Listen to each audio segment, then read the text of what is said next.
20th, 2014, special joint City Council and Redevelopment Agency meeting is hereby called to order. I'm turning off my cell phone.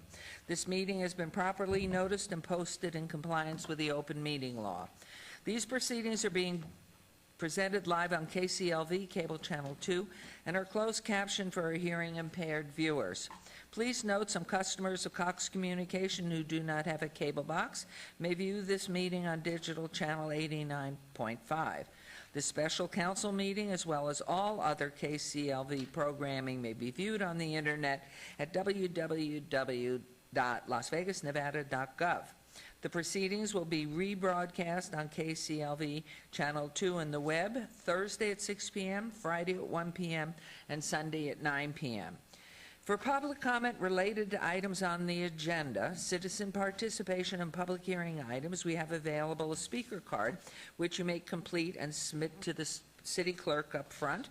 Cards are available online, the clerk's office, or at the rear chambers. If you do not submit a card, it does not prevent you from speaking under public comment, citizen participation, or specified public hearing items. If there's anyone present today who has need for hearing impaired equipment, also please come forward and see our city clerk staff. If you parked in the parking garage across the street and did not receive a validation ticket as you entered our chambers, please exit to your right and see the security personnel at the entrance. Before we proceed with the agenda, would please everyone rise for a Pledge of Allegiance. Pledge allegiance to the flag of the United States of America and to the republic for which it stands, one nation under God, indivisible, with liberty and justice for all.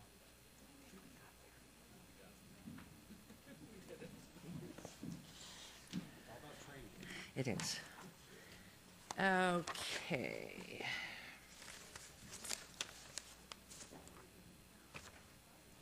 Public comment during this portion of the agenda must be limited to matters on the agenda for action.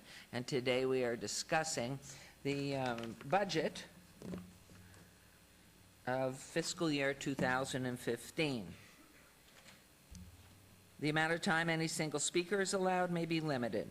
All comments made will be cross-referenced to those specific items on the agenda. If anyone submitted a speaker card who wishes to speak under this portion of the agenda, please come to the podium and state your name for the record. We'll set the time at 1 minute. I have a card here from Terry Hennessy on agenda item 5. I have George Fernandez, item 5, and I think it says Terry Kraus is what I think the first name is. And again, too, this is on the agenda that's scheduled today, which is our budget. So please come forward, state your name, and we'll hear from you. Hearing, morning. Morning. I've got these for the council. And this is on the budget? This is on the budget. Good, thank you. And make sure the little red light's on. Little red light is on. Good. Thanks. And repeat your name, I'm sorry. My name is Terry Hennessy. I'm CEO of Senior Softball USA. And we do have been doing a number of tournaments here, championship level tournaments in Las Vegas for the last 13 years. The folders that I've given you deal with economic impact that these tournaments have brought to Las Vegas. Okay. Over the last 13 years, it totals about $115 million. So what I'd like you to consider in this budget is I'm addressing actually the raising of rates of your city fields. We use the softball fields for all your city fields. And I'd like you to take into consideration that it is not just the money that's received from fees directly from these fields that's a benefit to the city of Las Vegas, but much more so is the overall economic impact, which creates jobs for the city as a whole. And if these fees go into effect, you will see on here we've compared the fees per hour in the city to the county fields and to the Big League Dreams fields, which are in the city as well. The city fields fees are more than twice as much as any other fees. They provide fewer services than any other fields. And To give you an example of the, what you have to go through to get the fields, we did a tournament in Cuba. We brought U.S. teams to Cuba in 2010. We had to go through the State Department, and we had to go through the Cuban government to get those teams to play in Cuba. That was less paperwork than it took us to get to use one field for 2 days in Las Vegas. This is a paperwork for using one field for 2 days for Las Vegas. This paperwork, to give you a comparison, this is what it is for Henderson, 2 pages. This is what it is for the county, 4 pages. This is what it is for Big League Dreams, 2 pages. So there's 2 points I'm making. One is that the economic impact should be a serious consideration in the budget when you consider these rates. And 2 is please, please, please take a look at how you do the customer service as far as the people using these fields, because what's going to happen if the rates go up, if the services aren't offered, is that you will lose the business completely. I believe you'll lose not only tournaments, but also your leagues. And so in the end, what will happen is the city will lose a lot of potential revenue, especially the revenue from these out-of-town tournaments, because it brings a lot of people into Las Vegas, provides promotional value, and is a great, great promotion for Las Vegas, because the people who come here a lot of times are first-time people. They come from all over the world for these tournaments, and they get a good taste of it, and they come back. So Thank you. very That much was for a great presentation. I'm hopeful that Mr. Harson, are you, I can't see, are you here? Ms. Fretwell, how do we, I know this is just public comment, but I Right. really think there's several issues here, and how do we move forward? We can have a conversation with Mr. Hennessy if you'd like and see where we can go from there. Yes, absolutely. Okay. Thank you very much. Appreciate Thank you, the and time. thank you for this printout for the council. I know everybody will be appreciative of that. Thank you. Anyone else, please come forward. We have Mr. Fernandez and either Miss or Mr. Kraus. Good morning, Madam Mayor, Morning. Council. My name is George Fernandez. I play senior softball. I'm on many of the old farts that use your facilities. My concern is the youth of our city. With your fees, I'm afraid that some of the leagues will have to drop out. We've talked to a few leagues already, and they say with the fees that are being proposed, that they probably won't be able to have leagues. If they do stay, they're going to have to pass the cost on to the participants. In turn, I feel very strongly is that the participants that cannot afford the increases will drop out, would cause our teenagers and our youth to be on the streets more than into the organized sports.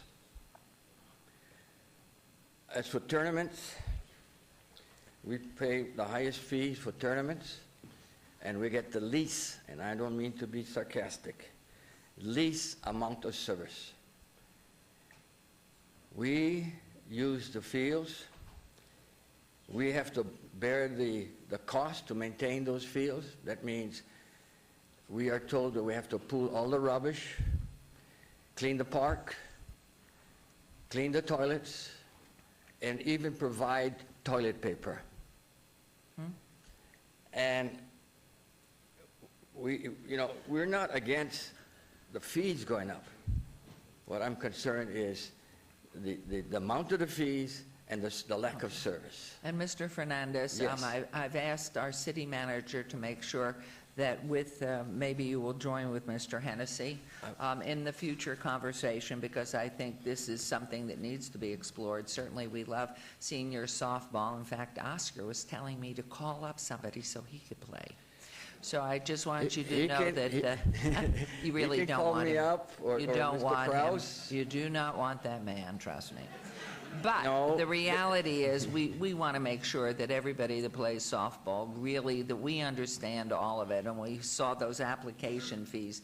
That was quite remarkable. There may be reason, but I think our city manager will make sure that this is continued on and discussed. So please stay in touch with Mr. Hennessy. I'm sure you must know him. I know him very well, And, thank you. yes, I would think so. appreciate it. So just know the discussion, we want to make sure that you're part of that. Okay, Thank thank you you so very much. much. Thank you.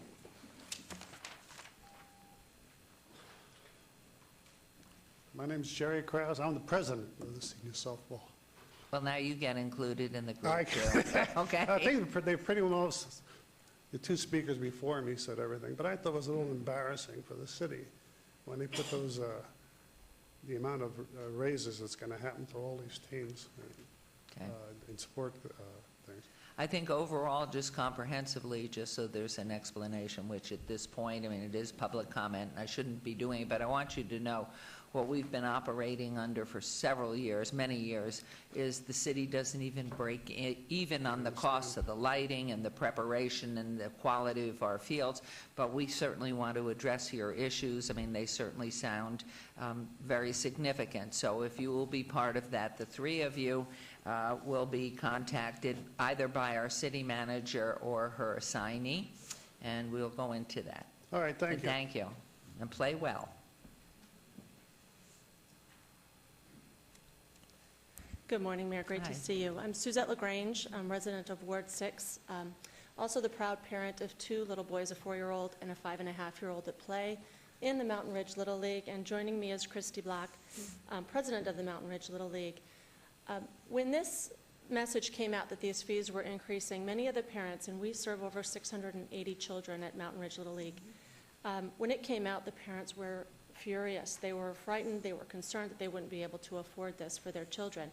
Right now, we pay anywhere from $120 to $170 for our league fees. That's basically the same as Clark County. Under this proposal, it would go from $240 to $290, depending on the age of the child. And when you break it down, our fees for this, it went from $38,000 a league to $118,000 per league, per season. And what that translates to is $52, from $52 per player to $172 per player.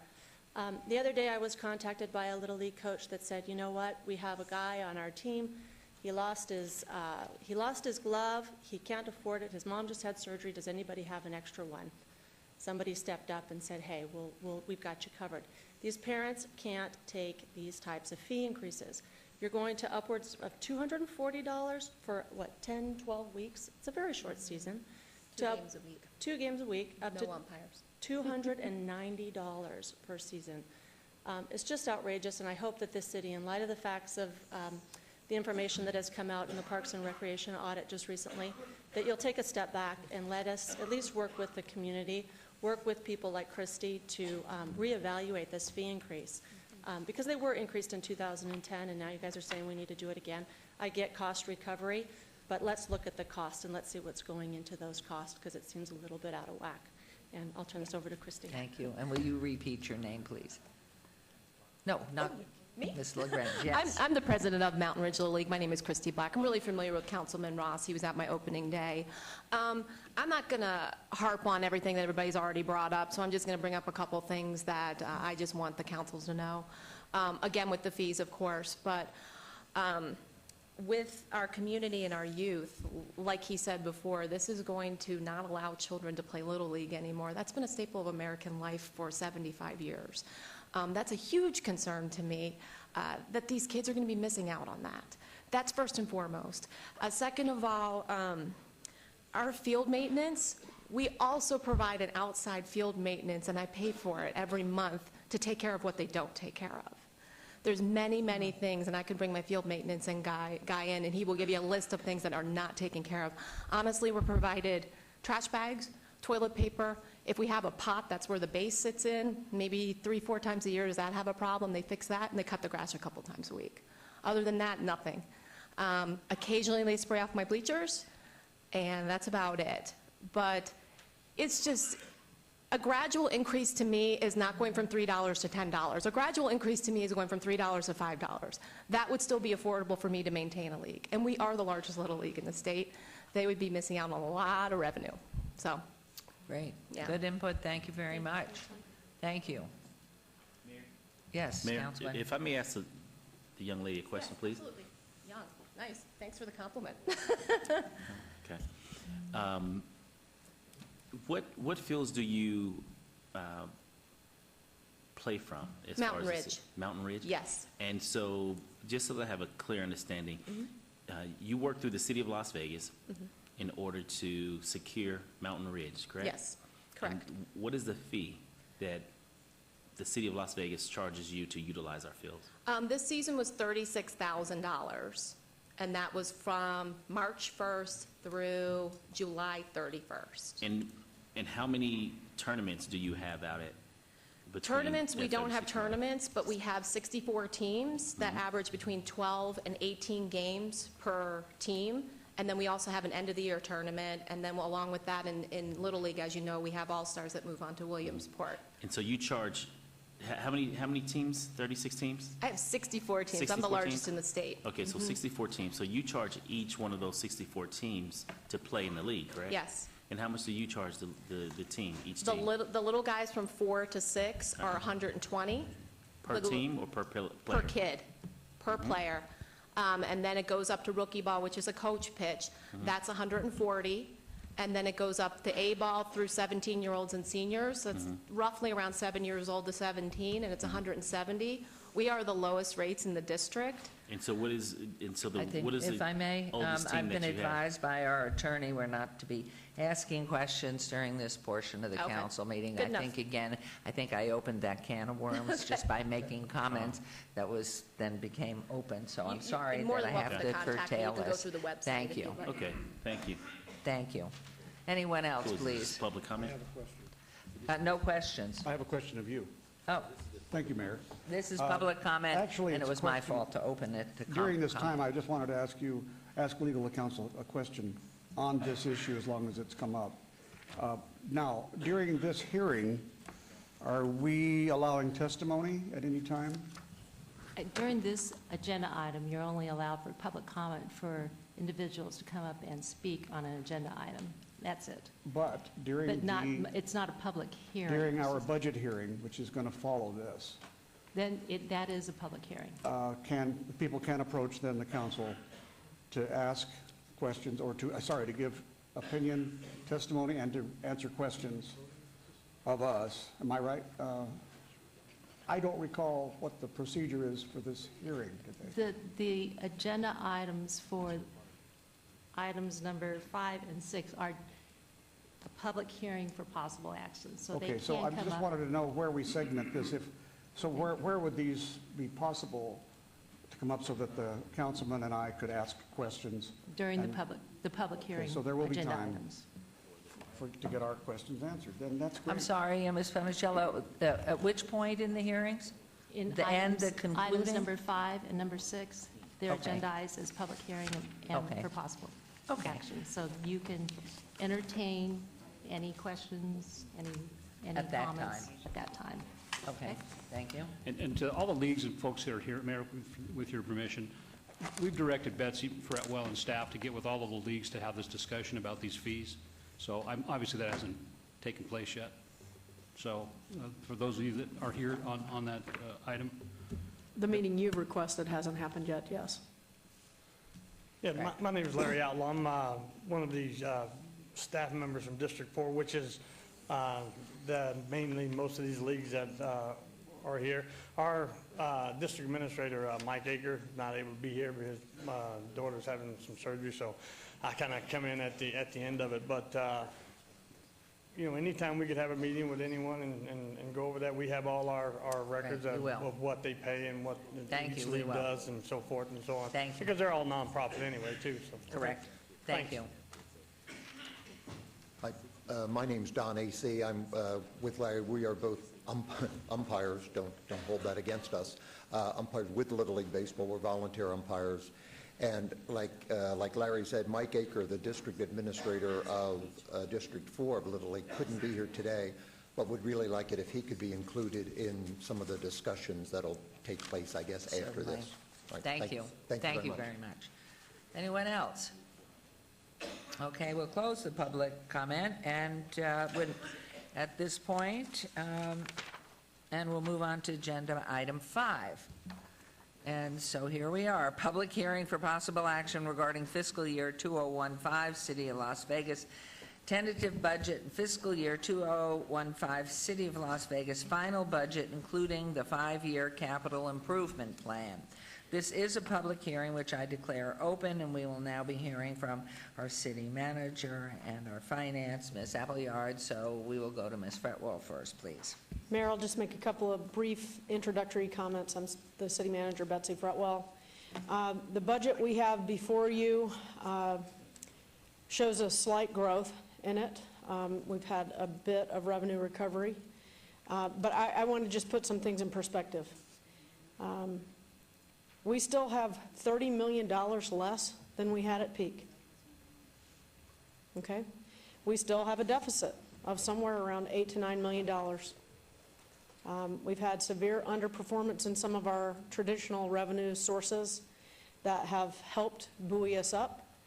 But for some of the changes in our practices over the last year and a half, you would be looking at a much more severe deficit than we're presenting to you today. I know it's not the easiest thing to deal with, and it creates quite a bit of angst as we go along in continuing to deliver the services to our community. We're doing the best that we can in light of a very difficult, very slow recovery. Very slow recovery. Some of our revenue sources are starting to bounce back. You'll see in the presentation that sales tax proceeds are improving. They're not back to pre-recession levels. Property tax revenues, listen, I'll be retired by the time property tax levels return to pre-recession levels for us. So there are sources that are severely underperforming. Our municipal court has been severely underperforming this year. And so it creates a very difficult situation. And by the way, 75% of the resources that we have available to us, 70 to 75% of it, we have absolutely no control over. You can't make a vote from this dais to fix it. So what does that leave us? It leaves us fees, fines, forfeitures, and things of that nature for the services that we provide. So I know that this is difficult to deal with. I know that it is not an easy thing, as we've had to change so that we could continue to deliver the best services that we can and make sure that our facilities stay open and available. And quite frankly, in this budget, continue to reinvest in public safety. So what you'll see from the presentation this morning is that there's a significant reinvestment in public safety to continue to restore services and to add programming where we need it. And we have to be able to pay for that through our traditional sources of funding. So our goal here is to continue to restore programs that have been cut, to maintain our service levels as best we can, if not advance them or enhance them, and to address the public safety high priority of this council. I believe the budget that we're presenting this morning does those three things, and we're happy to answer any questions that you might have about it. I'm going to turn it over to Vanetta and let her share the presentation so you can see these trends in the revenues as well as the trends in the expenditures. We've still got work to do, and we'll continue to do that. We'll do that holding our head high and working with our community to make that happen and live up to the council's direct policy direction that you give to us on regular occasions at each of these meetings. So with that, I'd like to turn it over to Vanetta, and I'd be happy to come back up at the end if you have questions for me. Anybody pressing something for Betsy? Mayor, Okay, you may want to please. open item number 6 as well, so that we're going to cover both in the presentation, and then you'll just need to take 2 separate actions. Okay. Ms. Panichello, that's Number okay? 7.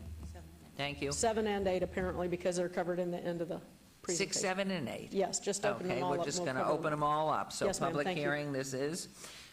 Agenda item 6, public hearing for possible action regarding fiscal year 2015 City of Las Vegas Redevelopment Agency tentative budget, fiscal year 2015 City of Las Vegas final budget. And then agenda item 7, R13-2014, discussion for possible action to adopt by resolution the budget policies upon which the city budgets are based. And agenda item 8, RA5-2014, discussion for possible action to adopt by resolution the budget policies upon which the redevelopment agency budgets are based. So please go ahead. Good morning, Vanetta Alpiard, Finance Director for the City of Las Vegas. As we approach the FY15 budget, again, remember we were trying to avoid service reductions. We also wanted to, as Ms. Fretwell said, we wanted to address public safety services. With that, Fire Station 108 is opening with an engine. We have a new jail isolation unit at D&E that we're opening. And also, we had to fund Metro with an increase of about 5.8%. Excuse me, right there, if I may ask, rather than interrupt, but it's right there. This is just status quo. The 5.8% increase will just keep Metro at its status quo. I wouldn't say it's keeping it at a status quo. I mean, this is increasing at a much faster rate than anything else in our general fund, so we're actually restoring funding to Metro at a pretty significant pace. Our revenue didn't grow by 6%, just to put it in perspective. I think that's an important point. Thank you very much. We also are putting in some modest program restorations as we try to emphasize our business development, our development services center. We're putting efforts into the planning and the business licensing, as well as building and safety support for code enforcement. And we also are trying to put ongoing IT restorations going in to leverage those technologies so that as we move into the future.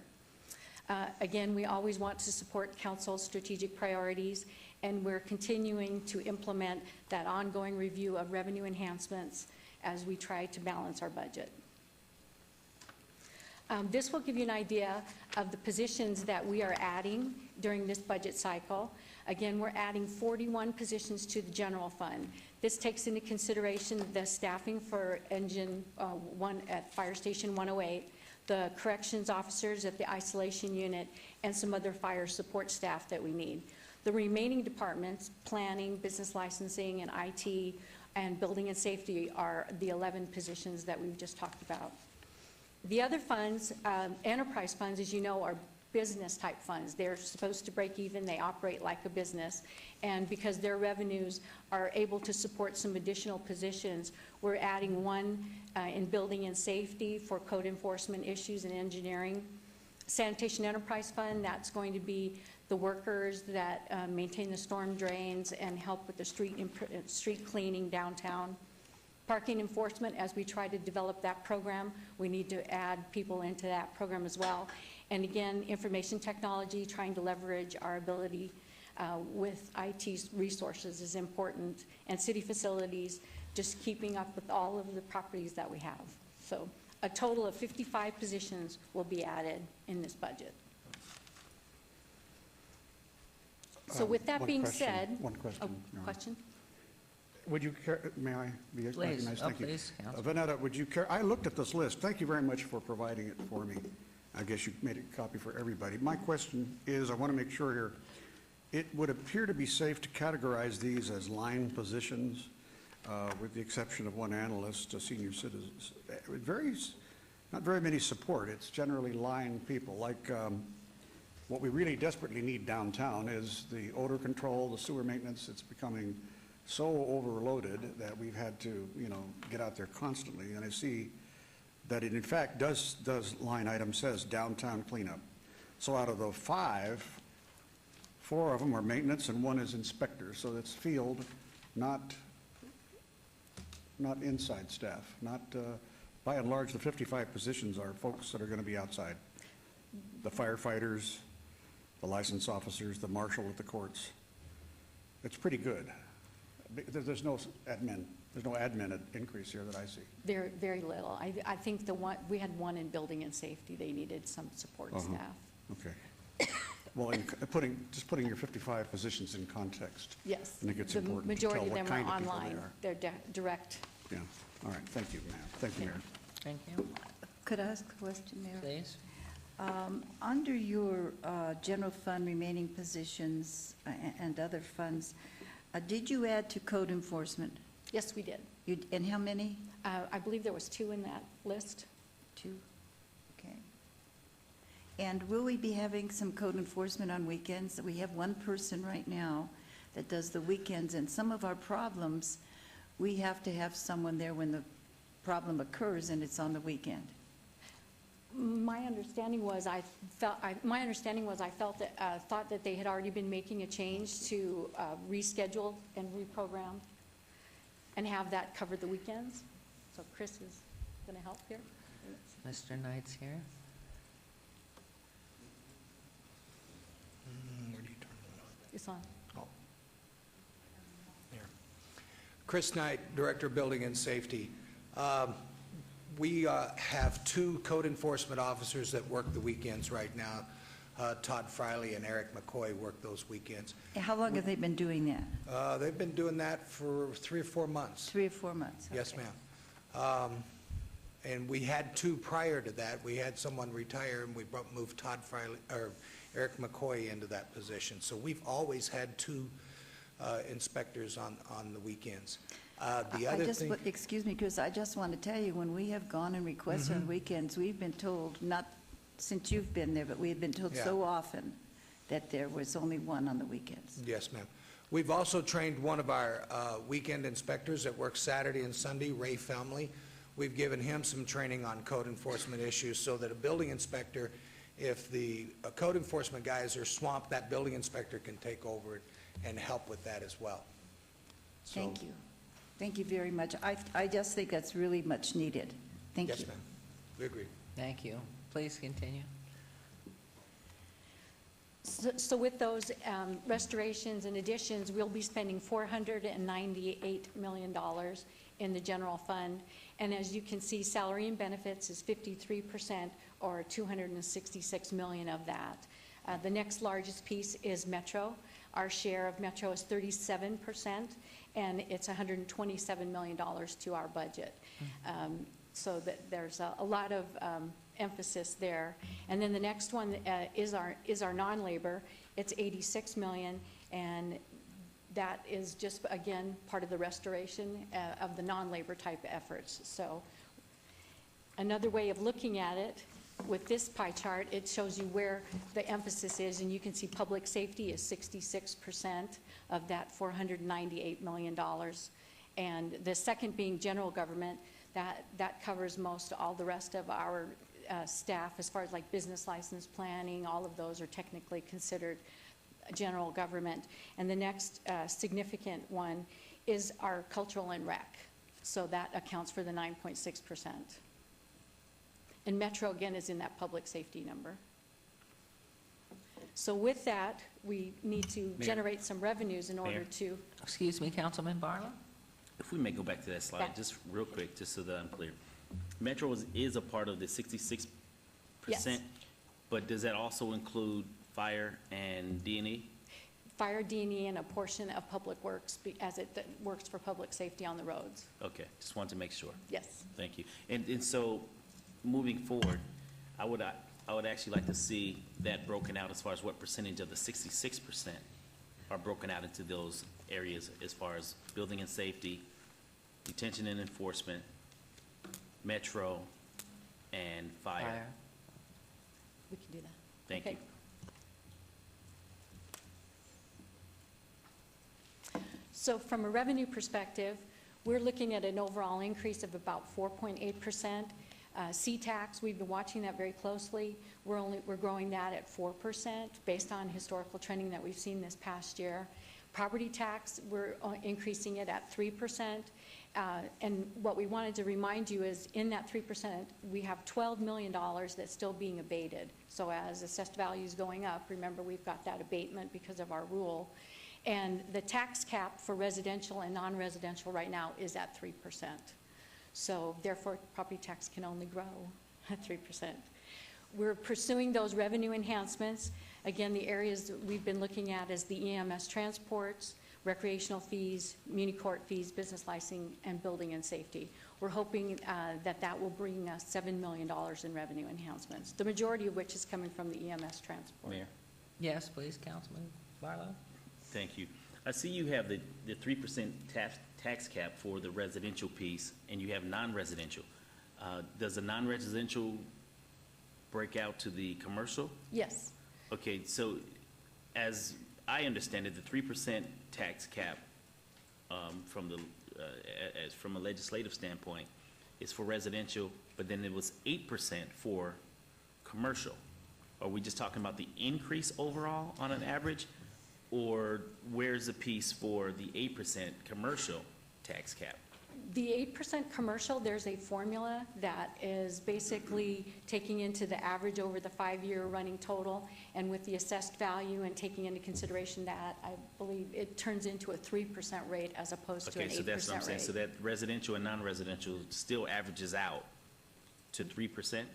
Both of them are 3%, yes. Okay. Because of the formula that's in the legislative rules, as you started off at 8%, by now, as we've come to this 5-year rolling average, it's coming out to be 3%. Thank you.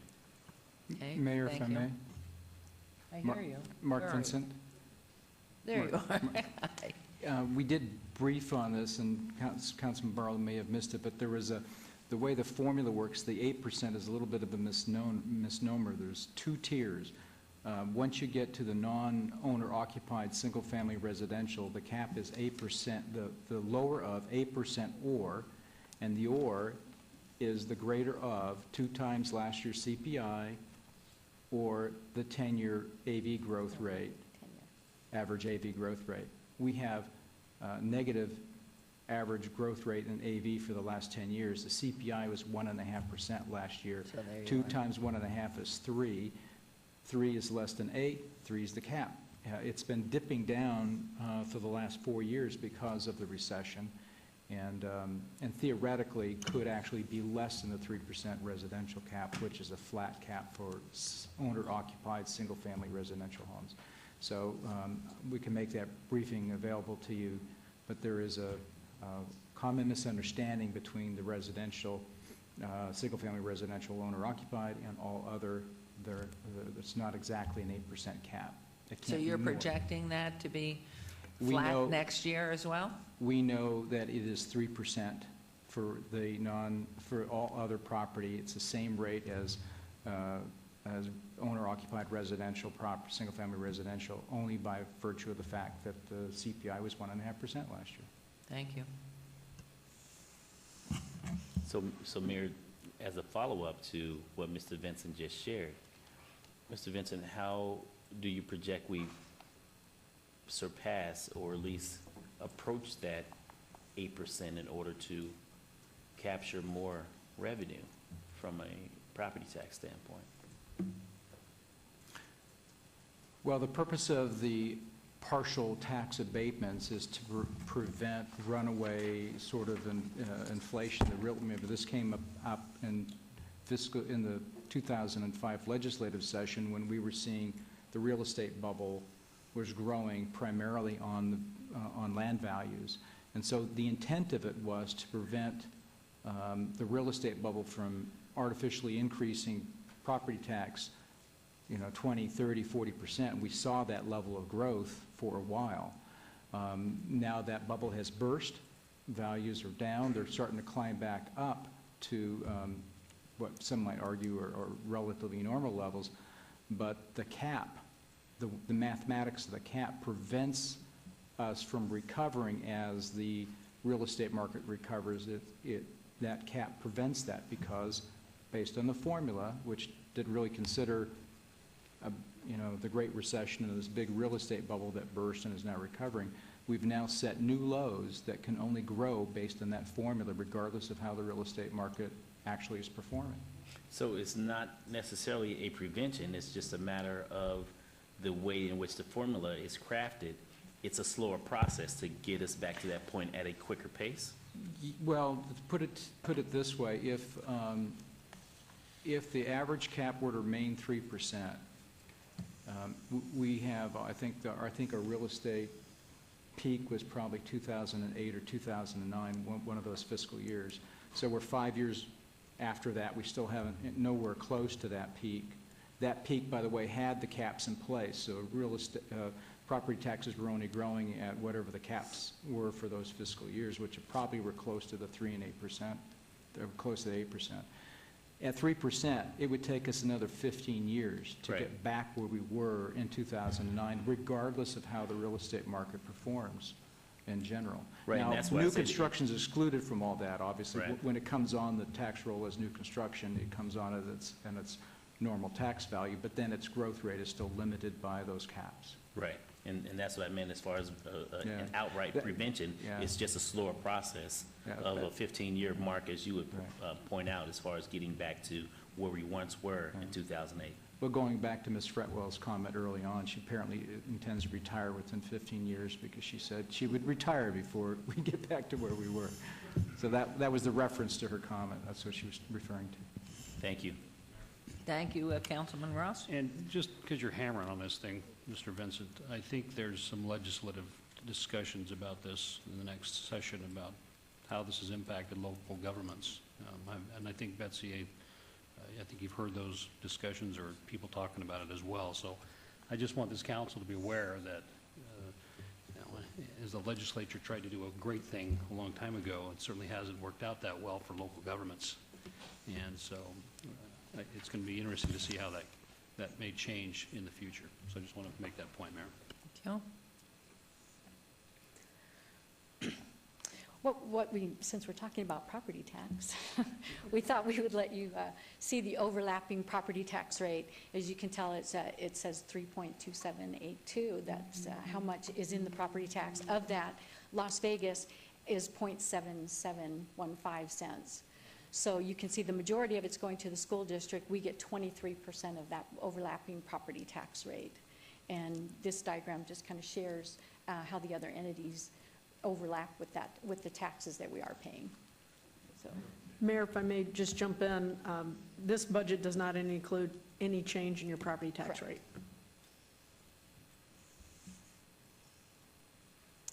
So with that, the general fund revenues we're projecting are $490 million. Again, you can see consolidated tax is our largest component. That's 51.6%, $253 million.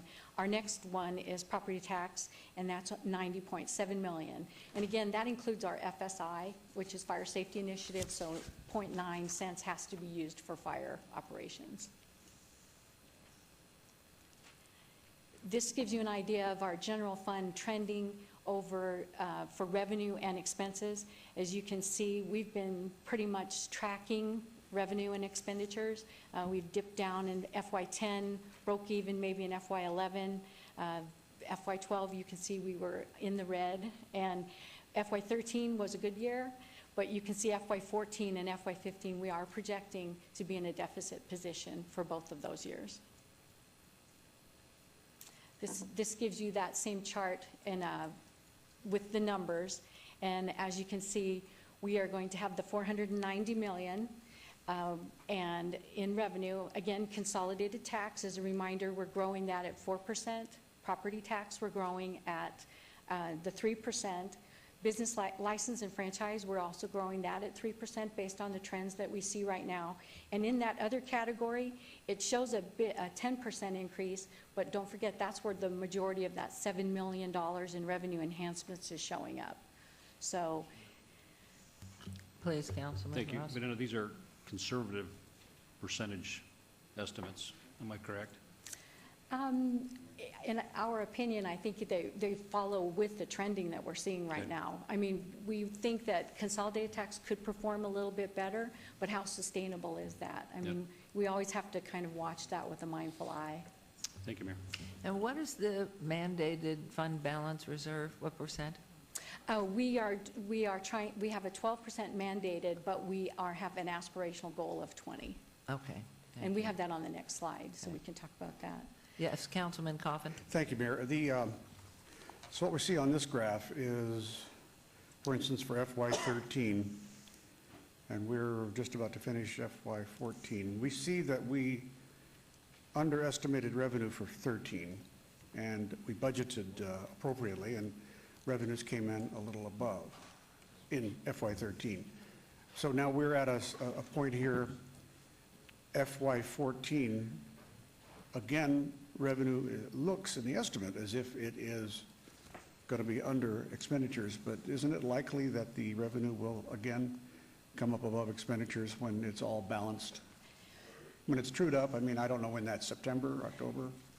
There's a possibility that we could see a little bit more in C-Tax, but we spend a lot of time looking at the trends and looking at what we are seeing in the marketplace, and we're pretty confident that these numbers are materially going to be where we're going to end up the year. I'll be pleasantly surprised if that number changes much. So you think we'll have less revenue than expenditures in this current fiscal year? In FY14, definitely. Oh, okay, I thought we had some wiggle room there. If I We'll might find out. add in that, Councilman, Pardon? I think, and Councilman Ross confirm it too, from my recollection at the recent budget hearings at the LVCVA, which both Councilman Ross and I sit upon, there might be some movement in that C-Tax up. And again, we did project the 4% up, so. Wasn't that what you recall? Yeah, and I would confirm that, Mayor, and that's why I asked Annette about the conservative estimates All right. looking forward, because That's I think possible. it's imperative that I think we do that so that we're actually prepared for a worse day than there may be. If I in think it fact might- that were fact, and that adjusts, does that then leave our fund reserve balance up over 22 again? It could. It could. Yes.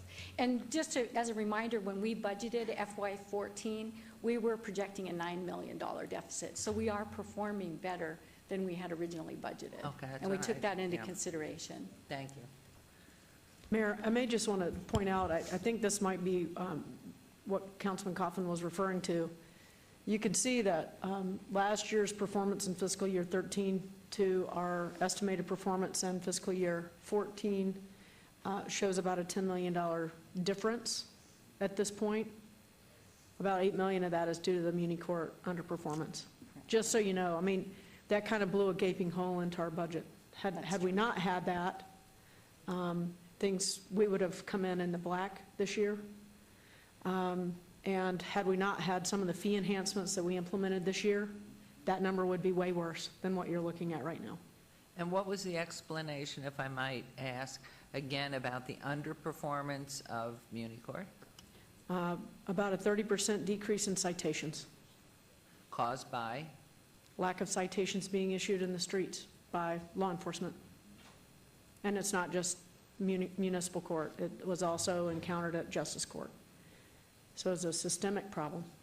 And therefore, whether you can estimate it, does this look to project into 2015 at that same level with maybe a just little adjustment? I mean, what would change that?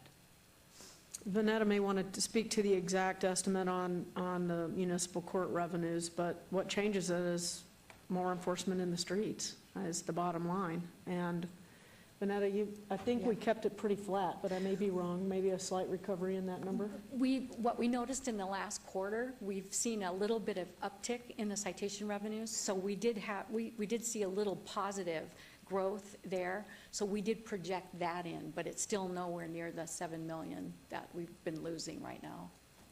Hi, I'm Pam Jefferson. Good morning, you're not on, so you have to do it excuse again. me. Now you're on. Okay, would you do that again, please? Pam Jefferson, Division Manager of Las Vegas Municipal Court. The second half of the fiscal year, we have seen an increase in Metro citations and compared to the first half of this fiscal year. So we did see a slight increase. In fact, in April, we were flat compared to last year. So we do see an increase in citations. Okay, so that will be, do we get a final report at the end of June on this? It actually takes us a few months to get the Beyond final, so that's something that we typically present to you at the end of the year in the final audited financial reports. But we have a pretty good sense when we close our books in September-ish to be able to Let us turn know. these numbers in the 14 column to actual instead of estimates. Okay. That's what Councilman Coughlin was talking about. There's a final true-up that happens based on this last quarter's performance. We don't have the benefit of that knowledge right now. And there's several sources that come in arrears, later. So we've got things like sales tax that has a 2-month lag. Some of the property tax has lags. And so some of the other things don't mature. Transport revenues, for instance, don't mature for months. So it takes a while for us to actually be able to close those books and be able to give you a real read on what happened at the close of the year. And hopefully, maybe that 6.5 will be a little bit less. But right now, given what we know today, this is our best estimate of how the books will look when we close them at the end of the fiscal year. Right, well, that is good news, though. Telling us that. Okay. Again, with our growth in our expenses, we saw 5% growth in expenses and overall about 4.8% growth in revenue. So we're trying to break even there, but we are going to have we're projecting to have an $8.8 million deficit. So again, the modest growth. So with that, the general fund balance will be 8.7. We do still have our fiscal stabilization fund, which is a reserve for us at 2.6. So with that, our aspirational goal of 20% is still there. That's what it was. Thank you. What we wanted to also talk to you about today is the capital improvement plan. What you're approving today is the appropriations for FY15. On August 1st, we will be filing a 5-year CIP, which will show all the projects going out, because capital improvements is a multi-year plan. And so what has happened in the past, the funding for work in process, those are the items that you've approved in prior periods that haven't come to fruition yet or not closed out. So of that, we have the $214 million that's sitting there, and we've gone over the $59.5 million. Those are the projects that you added to the CIP this year based on the available funding sources that we had. So we'll be filing a budget with $273.9 million in capital expenditures. And the capital project funds, those are just the ones that we're required to do for governmental accounting. So all the projects will lay up and be in the right categories for that. So this includes repair and replacement? It has, like the turf replacements that we were looking at and some of those ongoing items. It has some of those capital type improvements. And when you have under fire services, that's more the title rather than the actual service. It's just the name. It's Right. services. It doesn't mean service of bodies. Correct. There's So no that- bodies in that. It's all, then most of that is apparatus. So Okay. it's to replace their fire engines and rescues and things like that. And 108, is that included? 108 was completed, so that number has fallen off the CIP and it'll be placed in service. Excellent. So with that, the final budget, this just kind of gives you the trend overall. So across all funds, we'll be filing a budget for $1.2 billion. We just wanted you to see that trend of our population. We're going up to 599. That's what our estimate is right now. And again, the general fund is the 499 or the 498.4. So this just gives you the trending over the years. Yeah. Mayor? Yeah, cheat. Sorry. Yes, Councilman Marlowe. This question is for Betsy or Vanetta. The fiscal year 12, between fiscal year 12 and fiscal year 15, if you can speak to the drop in the budget and paint somewhat of a word picture, if you will, as to the difference of budgets from 12 to 15. The 1.4 billion versus the 1.2 billion we're going to file this year. If I were to, in the 1.4 billion, we remember that has our special revenue funds in it, so it's got those proceeds that we had that we could redeploy. Some of those funds are not experience as great of revenue as we did back then. Also, capital improvements. We probably had some money that was left from prior years, the 11, the 10, and the 8 that were rolling forward. And I think that we had a larger capital plan in those days. And I think that was probably what the main difference is. As you can see, our general fund, we've been trying to really keep that at an affordable level, and so it would be the other funds. Mayor and Mark And Vincent. the reason I ask that is because the budget in 12, for example, is 1.4 billion, but it has gone down to the current 1.2 billion. However, looking at the general fund, it has gradually increased at a tune of 44 million. To the, Mayor, Mr. if I- Vincent wanted to comment, please. yes. Mayor, if I may, Mark Vincent again, I think the reason you're seeing that primarily is we had some significant funding for the construction of this building and the Performing Arts Center, and so you had construction in progress, which was the biggest driver for that extra couple $100 million in work in process, if you will. So as those projects got completed and put into service, we didn't have similar-sized projects following on their wake. So most of that, I think, you're going to find is in capital projects. Okay. Thank you. So one of the things we wanted to discuss with you today is our budget policies. We know intuitively we always look at what we have in excess beginning fund balance or excess revenues, and we do sit to prioritize with your help where these should go. We feel it would be very good to put this in our budget policies, make this something not just a practice, but a policy. And with that, we wanted to consider things like the adequacy of the general fund reserves and of fund reserves in general. And unfunded long-term liabilities, that would be our OPEB liabilities and compensated absences. We also know we need to capital priorities that lack sufficient dedicated funding. So that again is a general fund, typically will shore up some of those funds.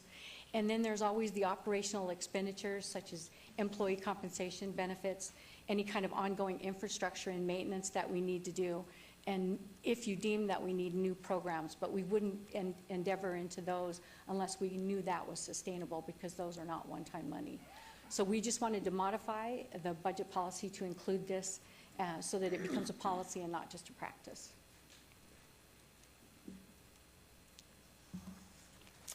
And on the redevelopment side, what we're showing here is we are seeing a little bit of growth in the tax increment.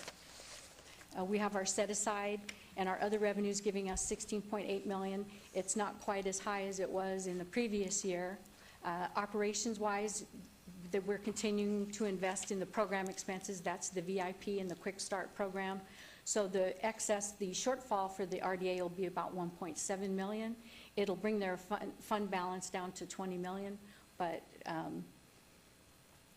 and of that, about 8.5 is reserved. Question for Betsy, please. Right, well, on continuing a funding source for the Quick Start VIP program, have we been able to delineate a continuum, a stream of funding for those projects? Pardon me, an ongoing funding source, none other than the regular revenues that come into the redevelopment agency at this point. In the past, we have used, like last year, we used some unanticipated revenues that were part of a settlement to help buoy up those programs. So, no, there's not a steady stream. Now, we do have the ability, and I know that Mr. Arndt is working on developing a program that might take advantage of a revolving loan kind of situation where instead of just giving an outright grant, we might actually receive some funding back. But that's untested, so we don't know how well the market would respond to that. We do know that the market responds very well to the grants.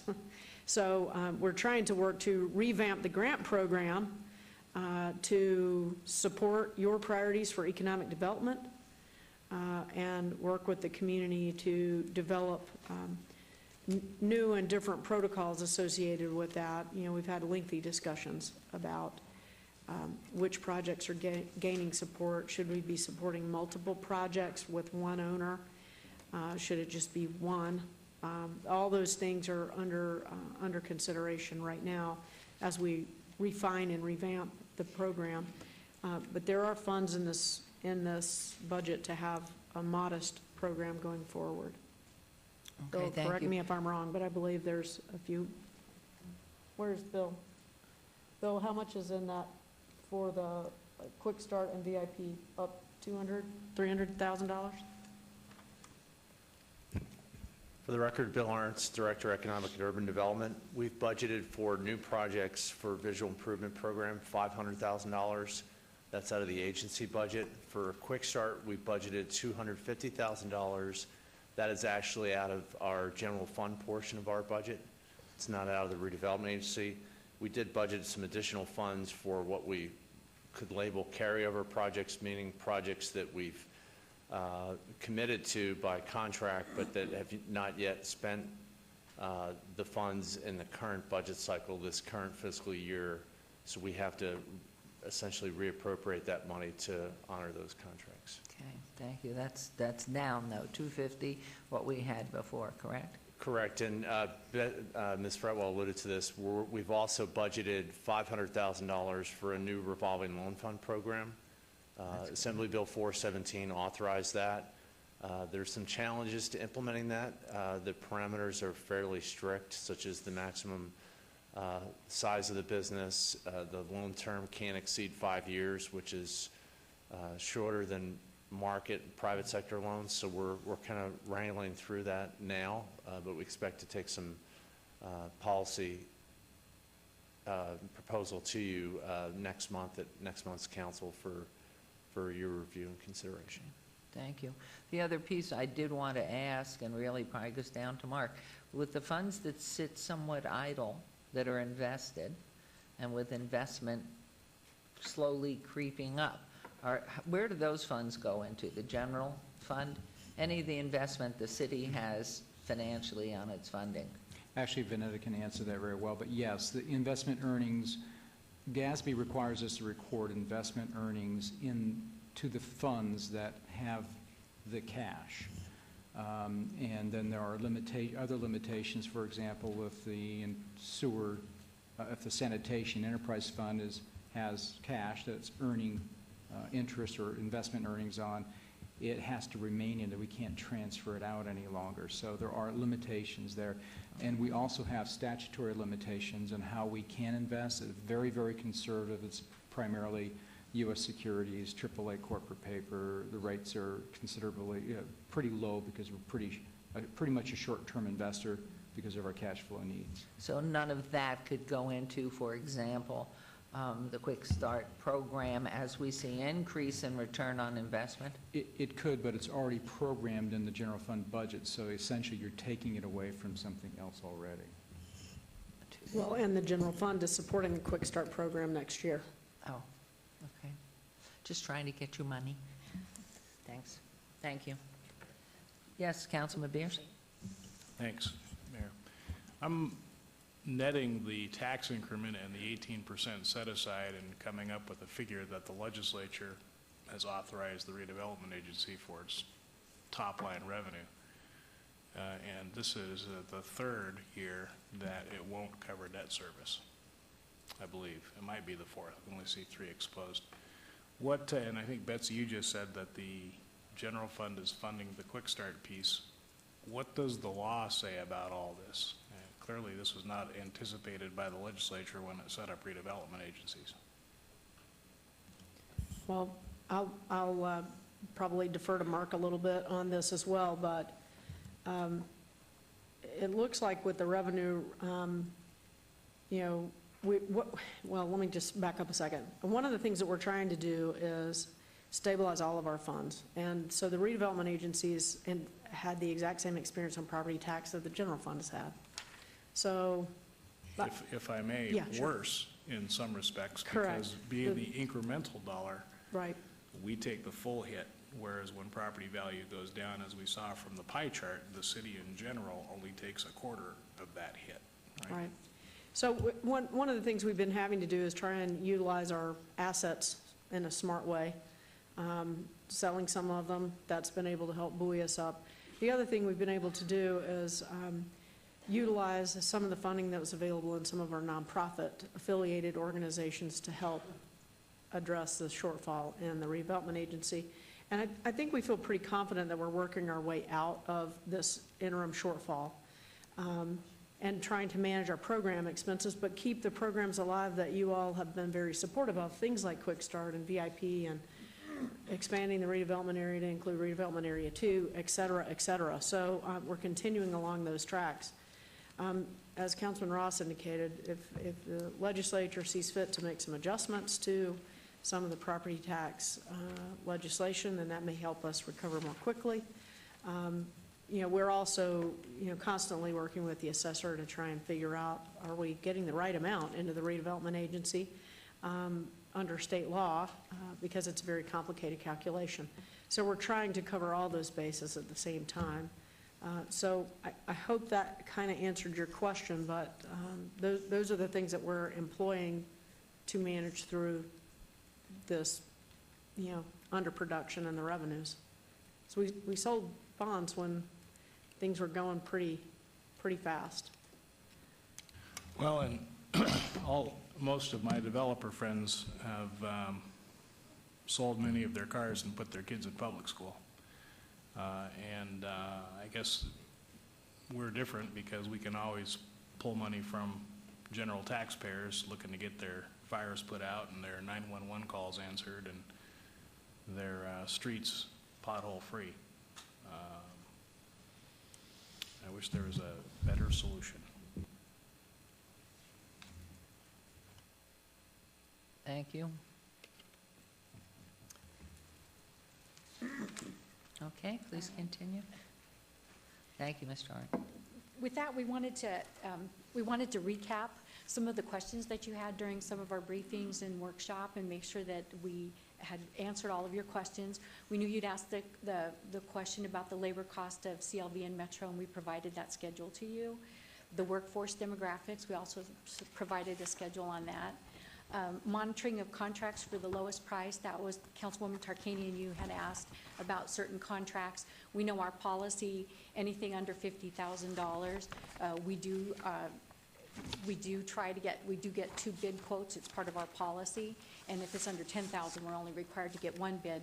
We've been trying to get with your office so that we can look at your specifics and put that in so we can come back and give a better report. So, and the summer camp program pricing in addition, for the additional children, I know that the park staff has briefed you on their revenue enhancements, and I think they provided you a schedule of what their plan is. There is also a financial aid fund that has been set up for those families that can't afford that, and so they are addressing that, and there's an ability, it's based on ability to pay and how many children you have. So they are working on that as well. Good. And the special events, it related to being able to add more special events. I know staff is working to find a solution to that and get several options and present it to you, and they plan to come back to you in the next couple of briefings and be able to propose something so that you can have your special events. Potential projects for the LVCVA bonding. We are required to file our 5-year capital improvement plan in August. I know that Public Works is working on a list, a comprehensive list that will be able to provide you some opportunities and options as whether or not you want to bond that money or continue the pay-as-you-go, which is reflected in the current budget. And the property tax rate review, I know that Mr. Vincent gave you a briefing last week, and so we feel we've touched upon all the questions you asked, but we wanted you to have an opportunity to see if there was further questions or any additional information we could provide. Okay, thank you. Mayor Pro Tem? Thank you. Good report. In our briefings a couple days ago, we were talking about our bond rating, and I was talking to Mr. Vincent about it, and he sent me the Fitch report, the Fitch ratings, and they have us listed as stable, and they have our bond rating at AA. So it's AAA, AA plus, and AA. So it's pretty good. That's a pretty good place to be. But what's interesting were the comments that they made under the key rating drivers. And let me just read some of these, because when I came on in 2004, we were in a 2009, we were in a free-for-all. We were going way down. So today, we're in a stable position, but these are some of the comments that they wrote in this report. They have a title, Structural Balance Restored. The stable outlook reflects the city's improving finances and restored structural balance. Steady revenue gains and continued expenditure controls have improved the city's financial prospects, while reserve balances remain adequate despite recent drawdowns for one-time purposes. Then they have a section called Strong Management, and this is what Fitch writes, which is obviously an outside firm. Budgeting and financial planning efforts are strong, and management has shown exceptional discipline in its maintenance of reserves despite steep revenue declines. We view Las Vegas's management conditions as very strong, with strong financial management policies and procedures under our FMA methodology, indicating practices are strong, well embedded, and likely sustainable. We attribute this to an experienced, stable, and proactive management team that has remained in place despite economic challenges. And then under another category, adequate budgetary performances. Despite revenue decreases due to the economic downturn, Las Vegas has cut expenditures and strategically used available reserves, contributing to what we consider the maintenance of an adequate budgetary performance. So I think really that speaks highly about our city manager, her team, really the city council. The last 5 years to take us from a really bad downfall to a stable place because of what they say are strong management financial skills that we've worked very hard to be in a place today. So I wanted to put that on the record because that really speaks to where we are today. We have a long ways to go, but I'm really proud of your team, Betsy, and this city council the last 5 years for what we've done to manage the finances of the taxpayers of the city of Las Vegas. So great job. Echoed, I'm sure, across the board. So this is a public hearing. Is there anyone who wishes to be heard at this point? One other comment, Mayor? Yes, please. And I know these folks have come down here with the fees, and they sat through the budget, so we're going to get with these folks and manage and talk about these fees and the structures and see where we're going to go. So I appreciate you all coming down and sitting through this, but we are going to meet with you to see if we can come to a better place with these fee schedules for softball and Little League and soccer and everything else. And I would add to that, at the public comment at the end, I certainly welcome you. I mean, if you had particular issues right here on the budget that has been presented, I'm just going to move through 5, 6, 7, and 8, and then we will have public comment again. But I think Mayor Pro Tem has said it. What we want is we want this community healthy and whole, and you know, where we can generate the funds to sustain the great parks that we have and take care of the lighting issues and the costs so that we don't have to close down a park or discontinue lighting. So there are ways to look at it, and I think Mayor Pro Tem Anthony really addressed this, and our city manager, who's most astute, when she says she's going to do it, she's going to do it. So we will be having that. So unless there are points that anybody at this point would like Madam to Mayor. make. Yes.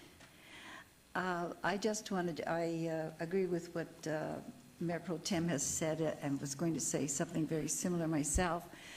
But I wondered if when we met, we could see the budgets of a team, for example. How much money does a team take in? Where do you have to spend your money so that they also can see where our budgets are? So if we can share budget information, I think that helps a lot too. And as we go on and meet this, and then again, I know I mentioned this before, but for those who have day camps and can't afford the cost if you have 3 children or something like that, if we could just have information, when you say we have resources, when I look into that, people tell me it's really not very much resources. So I'd like to know specifically what that is too, if possible, or those council know. Thank you. Thank you. In the scholarship area for the summer camps. Right. Yes. Since we're on this, and it's not agendaed, but I'm going to try to squeak this by the city attorney. Councilwoman, you're right on the mark, and I want to direct Betsy, if I can, that as you have that meeting with the leagues, make sure you reach out to Mr. Hennessy. Mr. Hennessy, you live in Sacramento, I see, so make sure he's a part of that meeting, looking at his numbers. I mean, the mayor and I being on the LVCVA, seeing these economic numbers and the impact that you've had over the years with just this one league alone is quite significant. But I also want input from those leagues about what we're not doing right. because I'm not, and maybe council members, I got one complaint at opening day, and I'm not getting other complaints about our fields. And if that's the case for our city leagues, we want to hear that, so we can operate better. As if we're going to justify or try to justify raising fees, we better be giving something back for that cost. So that's my 2 cents, Mayor. Thank you. Thank you. I'd like to ask a question, too. There are not a lot of them, but I know we have these meter donation stations, which we hope will continue to grow as people make donations to put up an old parking meter for donations. Where does that money, is that, not that it's a great deal, but hopefully as we go, and this is in Mr. Harson's area, which I see here he comes, to find out I just really am big about fundraising, getting support. All of us love our children, love sports, love what we're doing in the city. So how are different ways besides the donation station meters that we can get some financial support for scholarship and things? Steve Harson, Director of Parks, Rec, and Neighborhood Services. Specifically on the donation station meter, any monies that come into that goes directly back into our program through our Corridor of Hope. So it does help pay bus ticket programs where we can return people back to families. If they reconnect to families, it helps with food, things of that nature. We average maybe about, as you said, it's not a lot of money, it's about $3,000 or $4,000 a year, but all that stuff does help alleviate the general fund to help support that program and help the homeless getting back home. That's wonderful. So, as we're always looking for ways to support our youth and our seniors and those who have need, I think it's a great program. We just need to expand upon that. And I would even say the last time we had the unveiling with Moonridge, we got several calls, including from other jurisdictions or businesses interested in sponsoring one of those meters. Wonderful. Okay. So for those of you who might be listening, those are the old meters, and they're donation stations, and they're normally painted. But now they're wrapped. We're wrapped it with whatever design that they would like. So you can advertise. So just call our Parks and Rec and Mr. Harson here, Neighborhood Services. Thank you. Thank you. Okay, and did I hear Councilman Pierce? Thank you, Your Honor. I just had called up some information on Reno's city budget just as a comparison. And they announced 35 firefighter layoffs during their budget hearing 2 weeks ago. Wow. And they're very excited that their reserve level will be more than 7% for the first time since 2008. A stark and not favorable contrast when looking at these two cities here in Nevada. So again, echoing Mayor Pro Tem Anthony, excellent job, Betsy, and your team. Well, I think it was the responsiveness, and I know before Mayor Pro Tem became a council person, you already started tightening the belt in 2008 because you saw what was coming. And with the team, it's simply phenomenal that we're holding in there. And so just congratulations, Betsy, and your entire staff. Really fabulous. Okay, so anyone at this time for the public hearing on agenda item 5? If not, I will close the public hearing. Don't please go away yet. We are going to do these one at a time, and I would like to entertain a motion, please. Okay, and just one final comment. When I said you and your team, I also meant all the folks out in the audience, all the people that are sitting here that work for the city of Las Vegas, not only out there, but you two and everyone else at the city. I mean, it's been a team effort to keep our finances in order. So I want to thank all of you for really paying attention to the budget and getting us at a stable place. That's pretty good. So, okay, my first item will be, I will make a motion on item to move for approval of item number 5. Thank you. There's a motion. Mayor Pro Tem, it's item number 7, I believe. What's that? Pardon? Are you approving the resolution? One by a time. One, and then It's item number 7. 5, 6, 7, 8. Okay, what are you approving for item number 5? I am approving You don't need fiscal year 2015 City of Las Vegas tentative budget and fiscal year 2015 City of Las Vegas final budget, including the Pioneer Capital Improvement Plan. Okay, go ahead. Okay. Move for approval on that item. Okay, do we not IT were down. I don't see anything. Oh.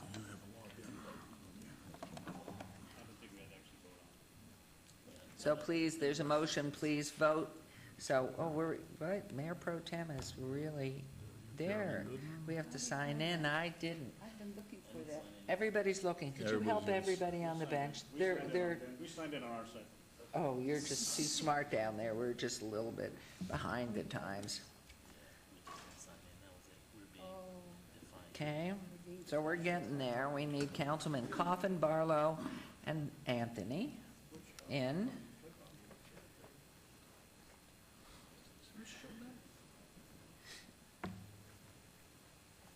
You're in. You're in. We're Councilman Barlow and Coffin. What? And then if you'll post it, please. I don't know. One to go. Okay, thank you. And post that, please. That motion carries. Mayor Pro Tem, how about agenda item number 6? Okay, I will move for approval for action regarding the fiscal year 2015 City of Las Vegas Redevelopment Agency tentative budget and fiscal year 2015 City of Las Vegas final budget. Thank you. There's a motion. Please vote and please post.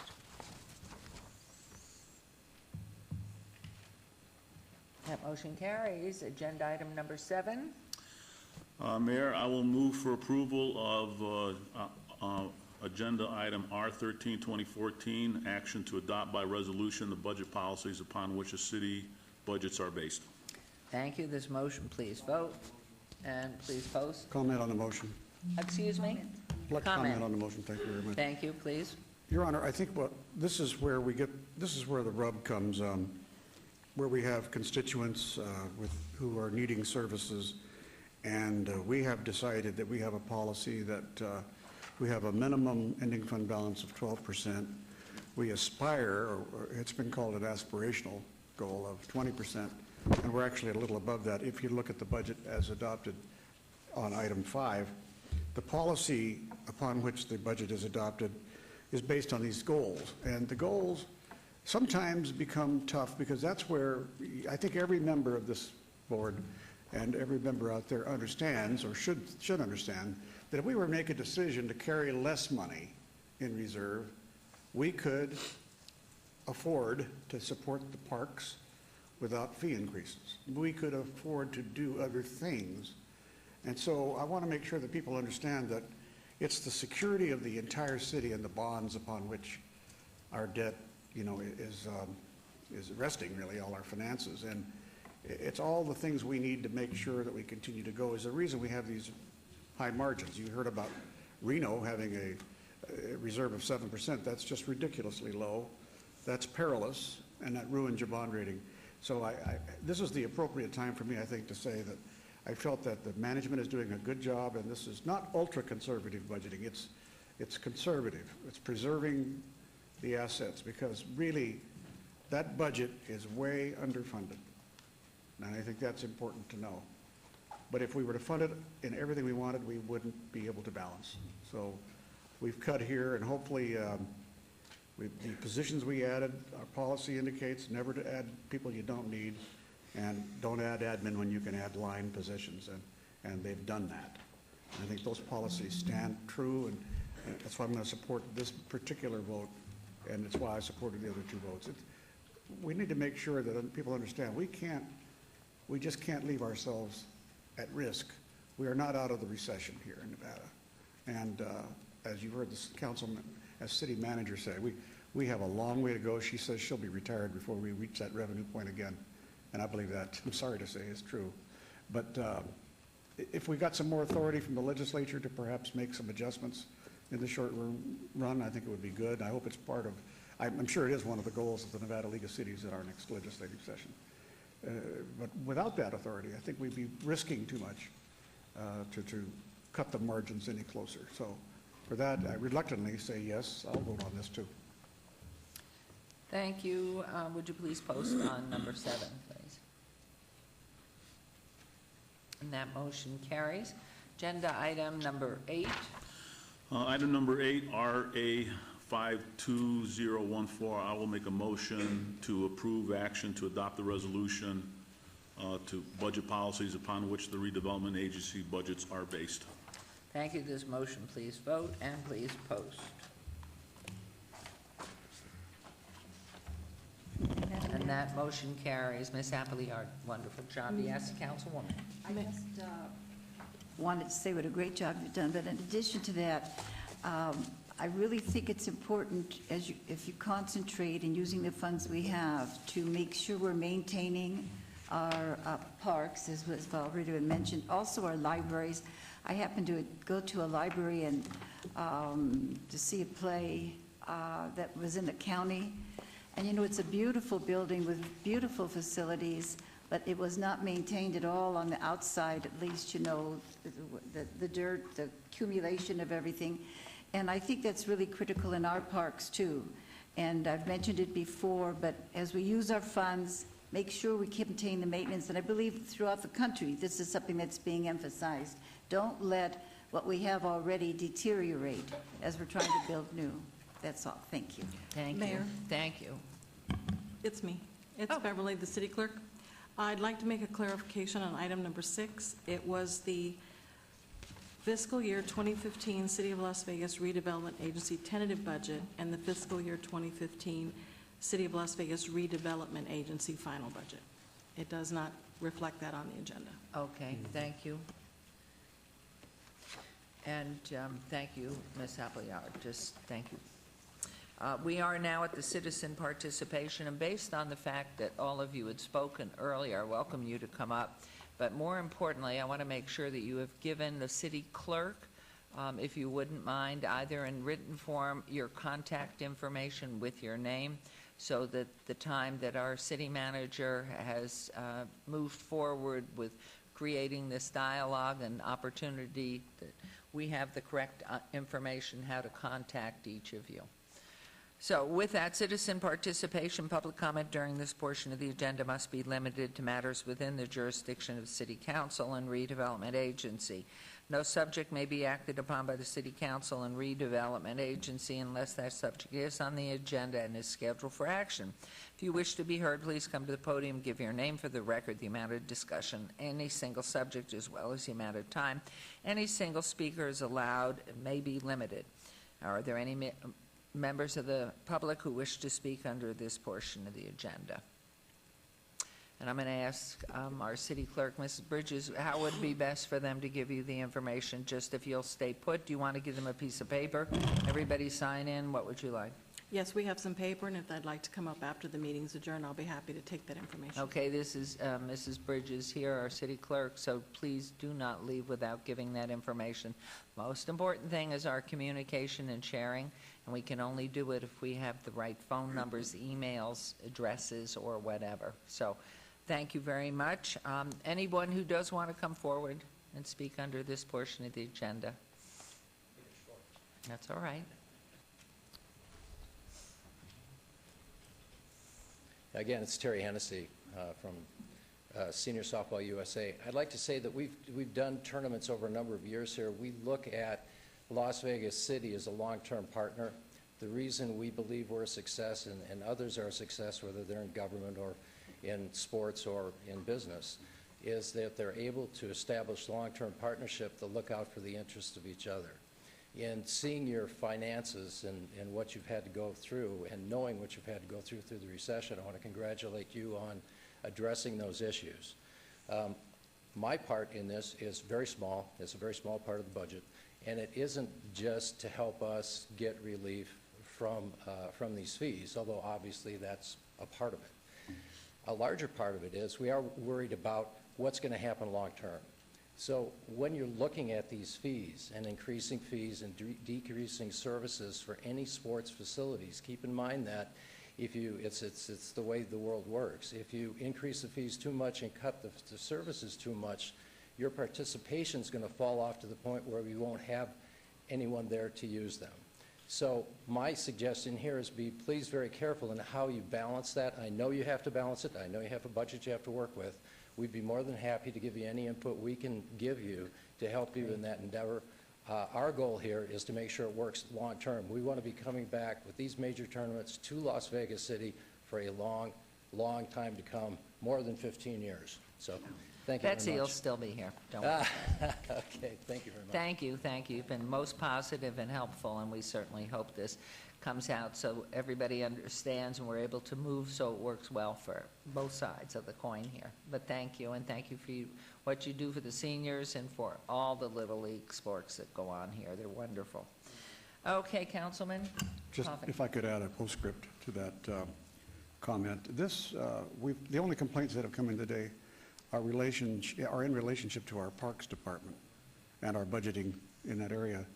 And I don't know if the people who have testified today understand that the management of the city has shaken up the Parks Department and in fact changed management.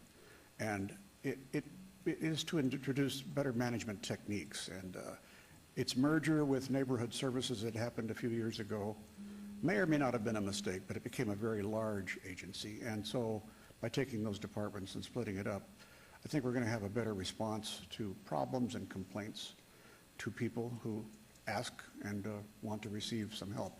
So I do not know if they read the news stories. I do not know if they had a feel for what happened.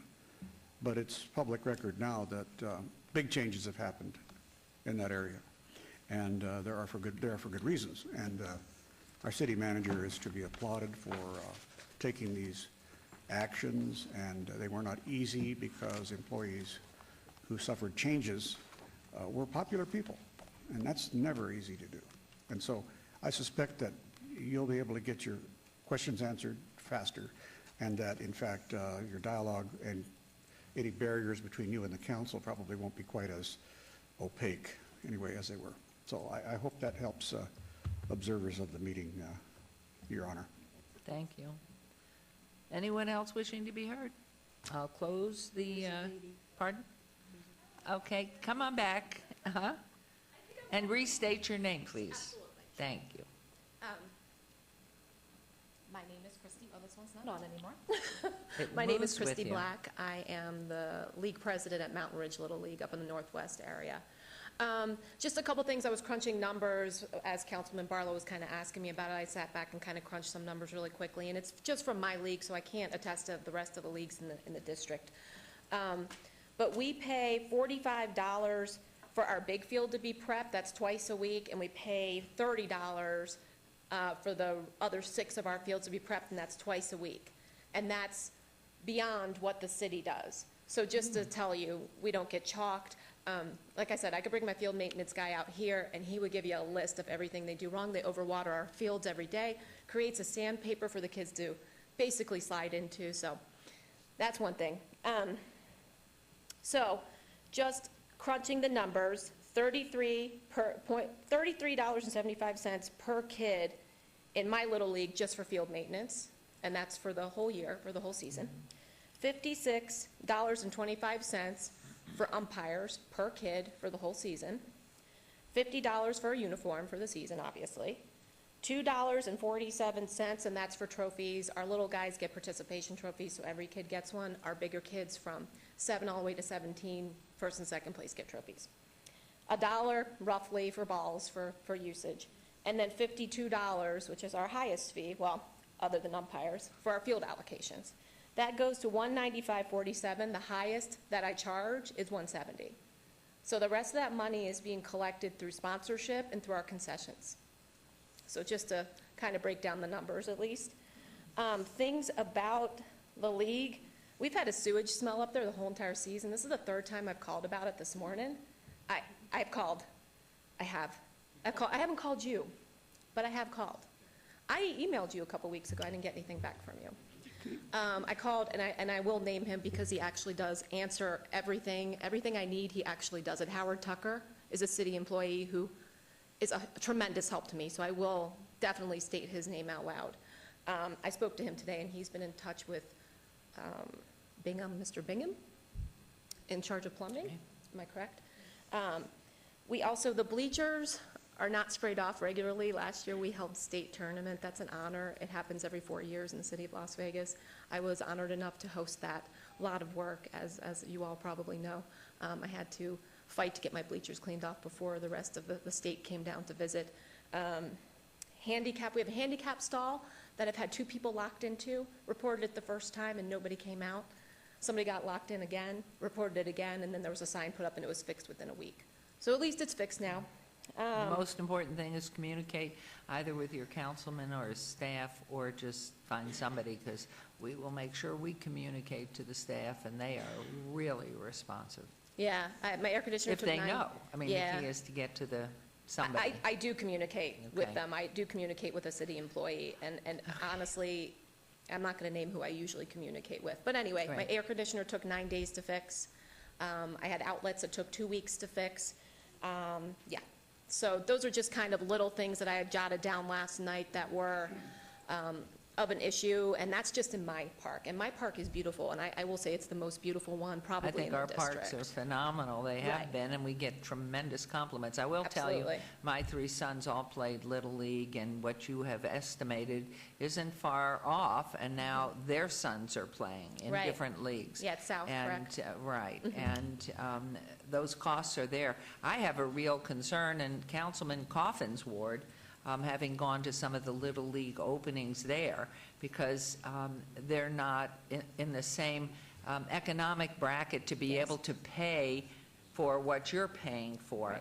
I would just like to throw that into the mix with our city manager and Parks and Recreation, and the Councilman Coffin, who's talking and not listening to any of this. I'm talking about your ward, and you heard nothing. Honor, I always take an opportunity to speak. What would you like me to speak on? No, what I was addressing, which I really think is important, and you were there for a Little League opening, and I was mentioning that how when my sons played and my grandsons now are playing, and the cost differential, is approximate over these years to cover. I said I was really concerned about when we went to the opening of one of your Little Leagues, how the cost differential of what they're able to afford to do, as opposed to my grandchildren, what's happening in your area for Little League. I would love to see the city come up with a way that maybe we can do something in the less supported areas to make sure that they have the same number, they're able to get the trophies and everything they need. Because I know the uniforms and everything, they're so hard pressed on the east side where we went to this Little League opening. And I'm thrilled to death. We do have to cover the costs of operating the parks. That's Sure. the main thing. And are there things we can absorb? So this will all come about during the conversation. But in particular, I just was very concerned about in that opening that we went to, that there were young people that perhaps couldn't afford the uniforms, or they've got 5 years on reused uniforms or something. Right. So Your maybe Honor? the whole thing would be addressed through that. If I could add to your comment, Yeah. thank you for your understanding. Particularly on the east side of town, there is a drop in enrollment, in the early enrollment for some of the baseball leagues, and that's a concern. We don't know what the final will be, but we already received preliminary numbers, I think, yesterday or day before, yesterday, from an email that indicated it's down, and so that's a cause of concern. We have to watch that. There's a lower income demographic on that side of town.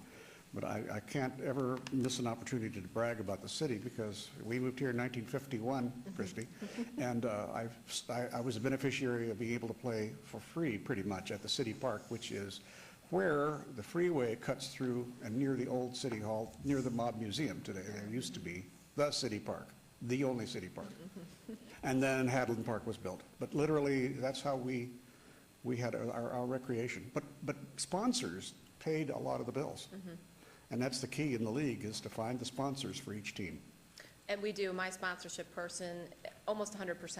Yeah, The that's past 2 really years, literally, she's it's a sales fantastic. job in and of itself, 100%. Yep. To help cover the costs. Again, I think you understand what's happened, and you can read between the lines that we're definitely worried about this. Yes. Because as I say, when you think about it, I didn't have to pay a thing. And Right. 60 years later, it's a whole different story. Sure, and it's understandable. I mean, we're not saying we don't want to pay for our field maintenance. That's not what we're saying. We're just saying that it's going to be unaffordable for a lot of our community, and our community is a huge supporter of the Little League. I've actually went up this year to 700, and I will be honest with you, my scholarships this year went down. So we do offer a set amount in our budget for scholarships, usually about 30 for spring season. I think I did 17 this year.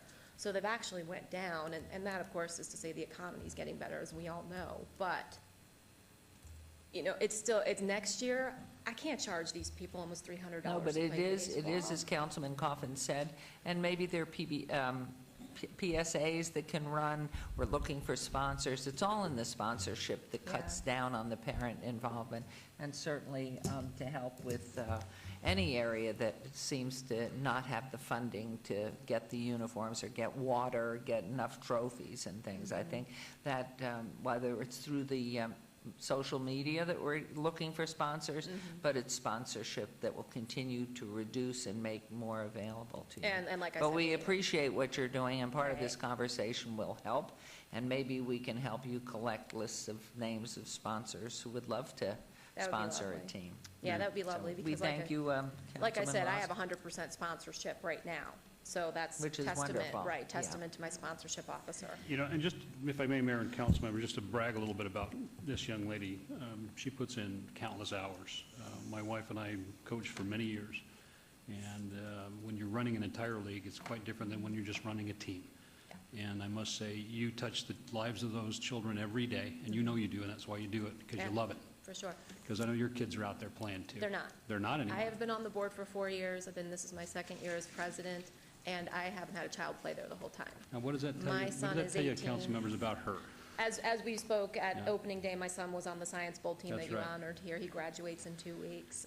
He hasn't played up there in 4 years. Well, I want to highlight too, it's an annual event, it seems, that we're always highlighting and recognizing the all-star team from Mountain Ridge. Yeah. And Christy, all of the things you just mentioned you've had problems with are absolutely unacceptable to me. Absolutely, I agree. And our parks guys are here, and Ms. Fretwell's here, and we're all hearing this, and they all know it's going to be unacceptable to all of us if this happens again. Right. My cell phone number is on that card. Use it, Yeah. please. Don't let that happen anymore. Okay. I had no idea you couldn't get the bleachers washed off last year, and I was in constant contact with Ashton Cave last year. So, Yes, I know you were. you know, if you don't reach out and ask, we can't help you. Right, no, like I say, if I call Howard on something, it's done. If I need a new flag, we had a flag that was tattered before state tournament last year. I called him, it was there that day. So I'm in competition with Howard. You are. All right. You are. Howard rocks then. Yeah, I Thank mean, you. I have to say that Thank you. he certainly does Thank help. you. So Thank you, I Christine. appreciate you hearing me. Thank you so much. Yes. Before you leave, I just wanted to ask now, from the money that you collect then from each player, that covers the uniform? Well, like I Or do they buy said, that separately? no, that is partly what is covered with their fee. We have umpires, we have the field allocations, trophies, I know the balls. things you meant, so I was just wondering, is this similar to other teams? Yes. The Little League teams, all the same? It's I would similar? assume so. Yes, it I would is, and assume the so. sponsorship really helps. for the Okay, field. okay, I just am trying to understand all of this, but this is why I mentioned, I think it's really good to sit down and let the city see how your budget is, and you can then see what we have and what we're working with, so that we can all understand and then maybe work together somehow to help. Yes. And then secondly, I want to reemphasize that maintenance, because I had a trailhead, and I mentioned it to Betsy, that we had it had not been cleaned before we had the ribbon cutting, and I think we overlook sometimes the help that's needed in maintenance, and I don't know if it's how it's set up, or if it's that we lack the personnel, but I have a very big concern about that. So thank you very much. Thank you, I appreciate Thanks. it. Yes. Sorry, Mayor, I got sidetracked on Howard. One last We're thought. sorry. is- He's the is Christie- celebrity today. is Christie, I do want your fields guy in that meeting with Ms. Fretwell's team. We will- Meaning the person on my board? Yeah, Well, whoever's that would handling probably your be field. me. Okay. Because I want that laundry Okay. list of what the city's doing right and We're what they're going not to do doing that. right. I have a We're field going guy, to but reach he's out, so not I doing think well, we've got so that I'm covered in the covered. general conversations. Sure. We thank you very, Thank you, Mayor. very I much. appreciate it. Thank you, and happy Memorial Day to everybody. Hope you'll be attending our events. Anyone else wishing to be heard? Hearing and seeing none, we will, let's see, this special city council, joint city council and redevelopment agency meeting is adjourned. We thank you all very, very much for being here.